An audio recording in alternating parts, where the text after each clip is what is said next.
ધર્મના માર્ગ પર ચાલતા રહેવાનું પ્રેરિત કરશે। વીર બાળ દિવસ 26 ડિસેમ્બરના રોજ દર વર્ષે ઉજવવામાં આવે છે।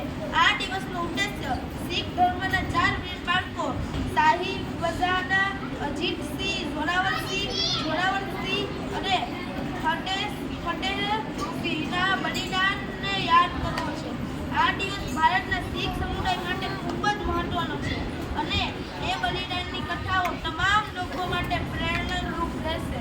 ઇતિહાસ અને પૃષ્ઠભૂમિ 1704ની આસપાસ શીખ ધર્મના દસમ ગુરુ ગોવિંદસિંહના પુત્રો નીતિઓનો વિરોધ કર્યો હતો।